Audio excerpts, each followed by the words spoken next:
Este contenido fue desarrollado por la Asociación Economía, Sostenibilidad e Interseccionalidad AESI, ONG peruana.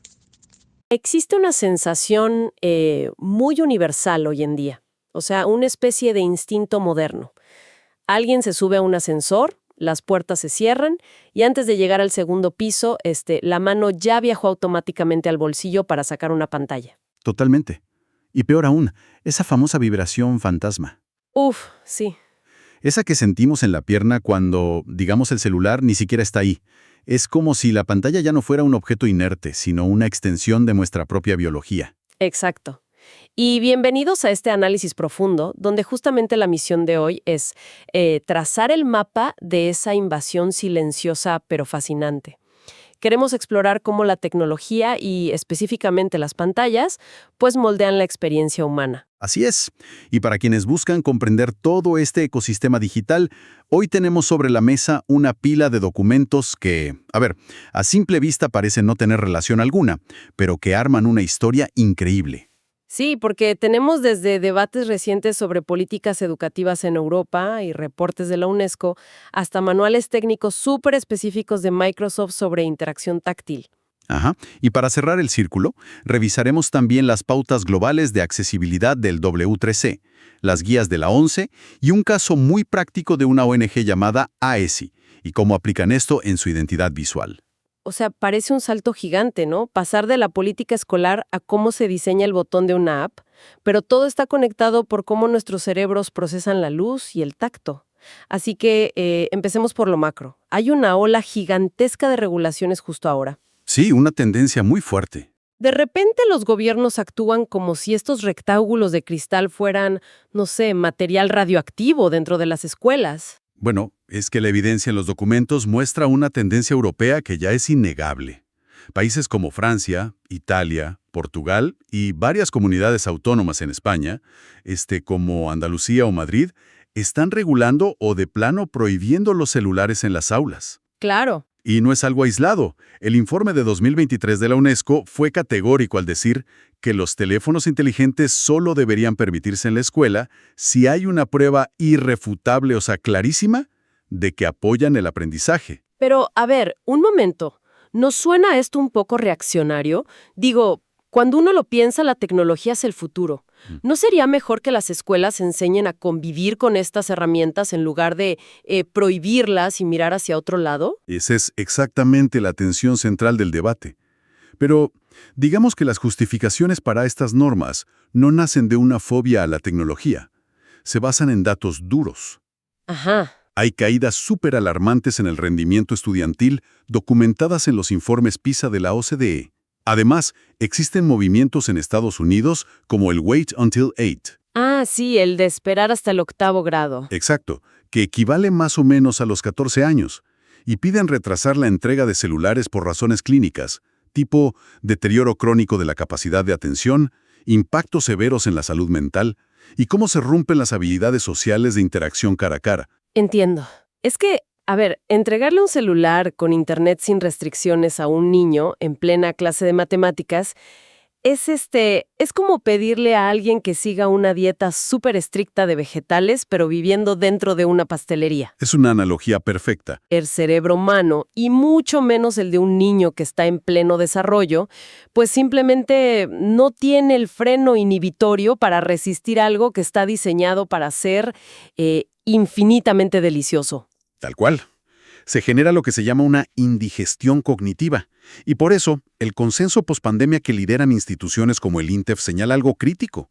O sea, sí, hay una brecha digital real que afecta a un 5% de la población muy vulnerable. Claro, no se puede ignorar eso. Exacto, no se ignora, pero la solución a los problemas educativos no es repartir pantallas sin sentido.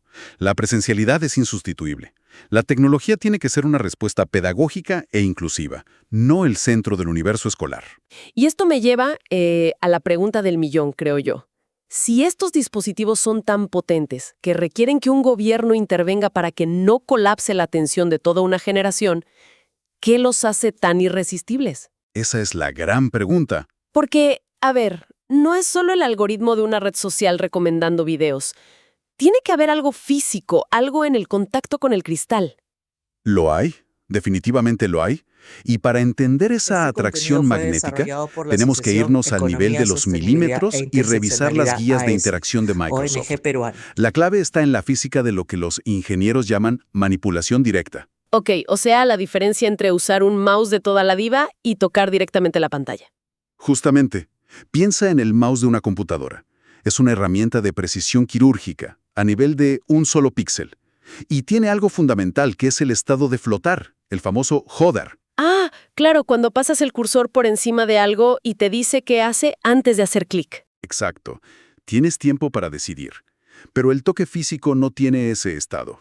Una pantalla táctil asume que en el milisegundo en que la tocas, ya tomaste una decisión irreversible.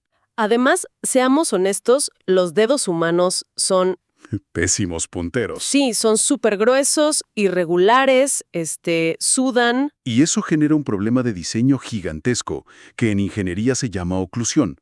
O sea que cuando usas el dedo para tocar la pantalla, tu propia mano, tus nudillos tapan físicamente la información que intentas manipular.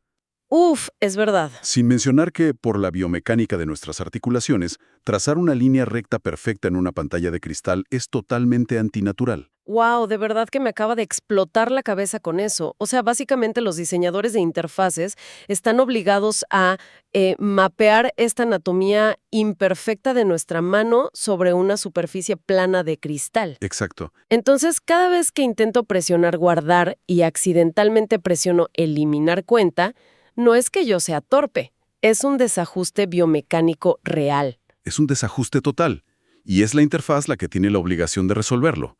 Por eso, las pautas de diseño táctil de Microsoft establecen reglas súper rigurosas sobre el tamaño de los objetivos táctiles. ¿Cómo de rigurosas? Bueno, te dicen que un dedo estándar necesita un área de contacto absoluta de al menos 6 por 6 milímetros, que en lenguaje de pantalla son 23 por 23 píxeles. 23 píxeles. Pero eso suena súper pequeño. ¿Es suficiente para no equivocarse? Apenas. De hecho, para acciones frecuentes el ideal salta a 10 por 10 milímetros, unos 40 por 40 píxeles. Y volviendo a tu ejemplo del botón de eliminar, las guías dictan que para los comandos destructivos se exigen al menos 9 milímetros y una separación física muy clara. Es muy pequeña y el botón, a juro, tiene que medir 5 milímetros. El sistema obliga a dejar un espacio vacío alrededor, un relleno o padding de al menos 2 milímetros. Es como una cuarentena visual. Es literalmente como darle a un niño que pinta con los dedos un lienzo donde los colores súper explosivos están separados por márgenes blancos enormes para que no los mezcle. Exactamente. Y además entiendo que el software también hace, digamos, como trucos por detrás, ¿no? En los documentos mencionan algo llamado zoom semántico. Sí, porque el lenguaje táctil necesita gestos que el cuerpo sienta naturales, ¿no? Deslizar, rotar, pellizcar. Y el zoom semántico es cuando pellizcas la pantalla, no solo para hacer algo más grande, sino para cambiar el significado de lo que estás viendo. Ah, como en la galería de fotos. Exacto. Pellizcas y de repente dejas de ver los días individuales y pasas a ver meses o años completos de un solo vistazo. O cuando estás en una tableta, intentando editar una sola palabra en un párrafo inmenso y el sistema inteligentemente hace un zoom automático del 150% porque sabe perfectamente que tu dedo grueso nunca va a atinar entre dos letras minúsculas. Tal cual. Y todo esto culmina en un concepto de diseño brillante, que es el perdón. ¿El perdón? Sí. Como el sistema sabe que la manipulación directa con la mano va a generar errores, ya sea por la oclusión de la que hablamos o la falta de precisión, tiene que ser indulgente. Los errores deben ser reversibles intuitivamente. Claro, poder deshacer rápido. Y aquí es donde entra la adicción que mencionábamos al principio. Los ingenieros me meten inercia, fricción y rebote a los elementos digitales. Cuando deslizas una lista larga y choca al final con un rebote elástico, tu cerebro siente el peso físico de un objeto que no existe. ¡Wow! Esa simulación física, sumada a un mundo que perdona tus errores constantemente, crea una experiencia profundamente inmersiva. Es fascinante. Pero a ver, hay un elefante en la habitación aquí. Todo este nivel microscópico de diseño, midiendo los milímetros, el rebote, el área del dedo índice, asume que la persona que interactúa con el cristal tiene manos que puede mover con precisión y ojos que pueden ver dónde termina ese botón de 40 píxeles. Sí, asume a un usuario estándar. Pero, ¿qué pasa con las personas que simplemente no encajan en ese molde biomecánico? Bueno, ahí es donde llegamos al punto de inflexión. Es el momento en que la tecnología pasa de ser una herramienta de conveniencia, de algo bonito, a una verdadera Este infraestructura de contenido fue derechos humanos. desarrollado por la Si Asociación revisamos las Economía, pautas de Sostenibilidad accesibilidad e global del Interseccionalidad W3C o AESI, las guías de la ONG ONCE sobre peruana. pantallas táctiles, La Organización Nacional de Ciegos Españoles, claro. exacto. Ahí el enfoque cambia radicalmente. Estas normativas exigen que en entornos como la educación, desde la etapa infantil hasta estudios superiores, los dispositivos táctiles interactúen mucho más allá del toque físico. Sí, de hecho el W3C tiene la directriz de modalidades de entrada, y ahí establecen que no basta con el teclado o el tacto.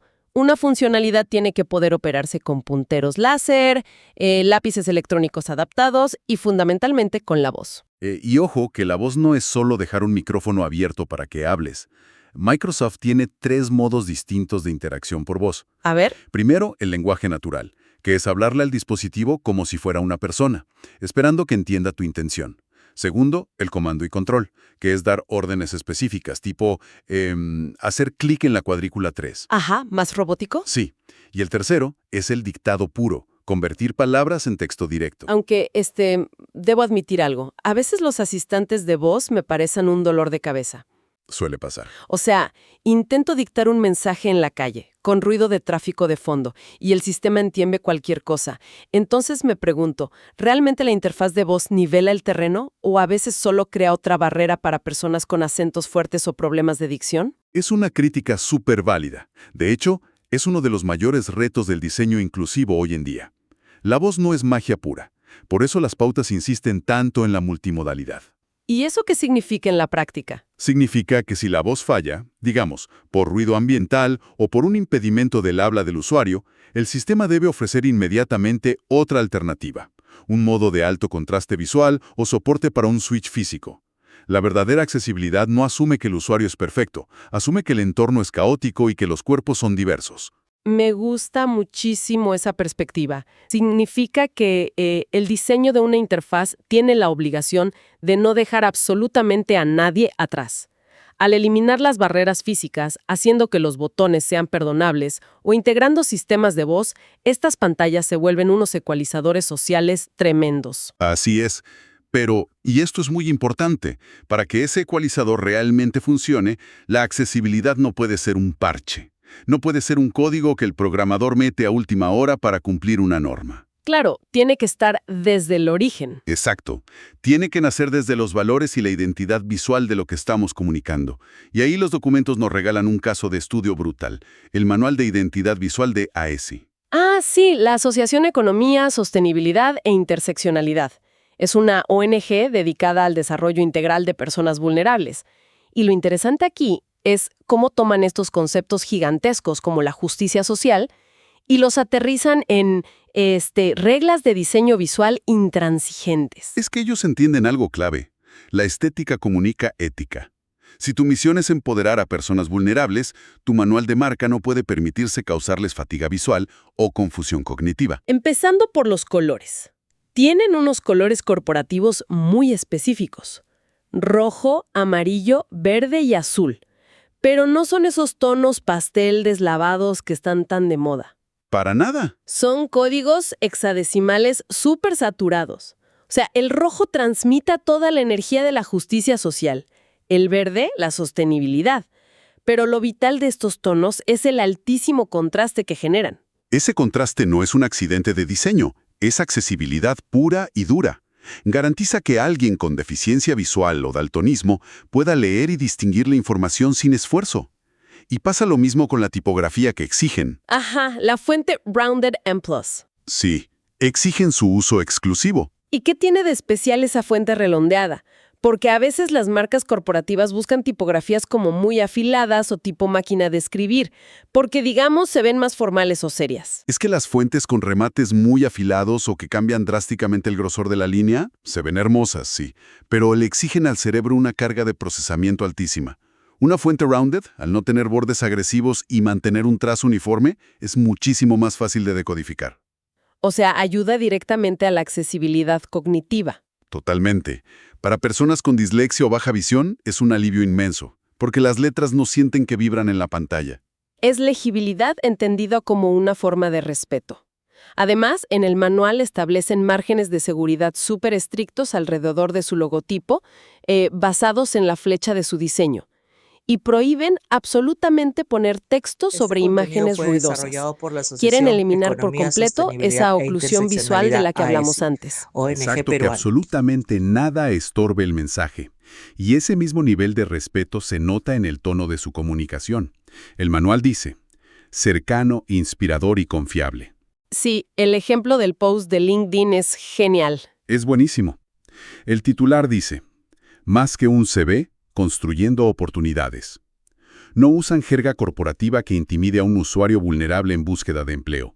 Usan lenguaje claro de empoderamiento. Y hasta en redes sociales, en su feed de Instagram, aplican estas reglas. Dicen que debe organizarse como un tablero de ajedrez dinámico. Ajá. Alternan fondos blancos muy limpios con fondos oscuros fotográficos, organizados por filas de colores corporativos. Y esto no es solo para que el perfil se vea estético, ¿verdad? No, para nada. Alternar esos fondos le da al ojo del usuario un respiro.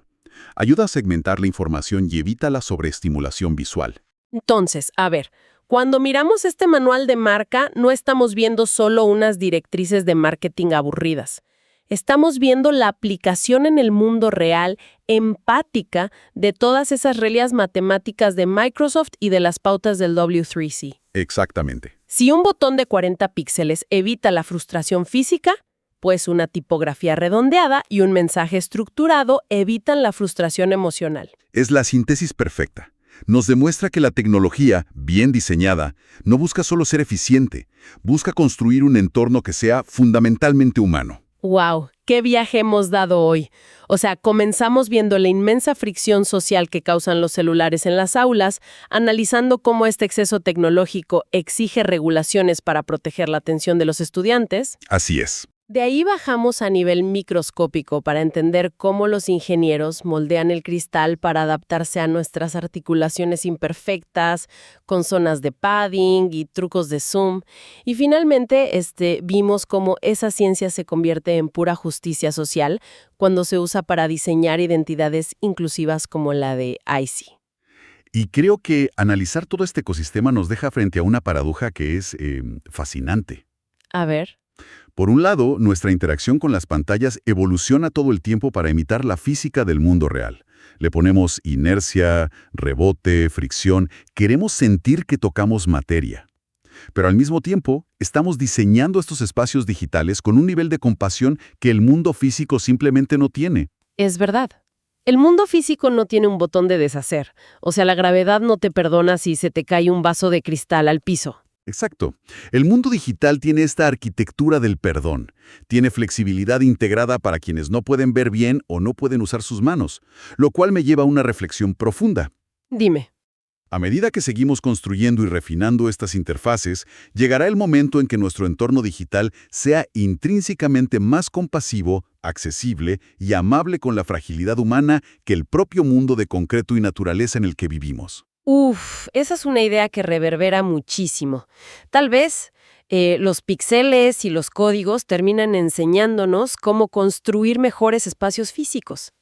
Definitivamente es un pensamiento para llevarnos y reflexionar la próxima vez que deslicemos el dedo por una pantalla y desencadenemos 1000 acciones invisibles diseñadas solo para entendernos. Agradecemos inmensamente la compañía en este recorrido de hoy. Nos escuchamos en el próximo Análisis Profundo. Este contenido fue desarrollado por la Asociación Economía, Sostenibilidad e Interseccionalidad AESI, ONG peruana.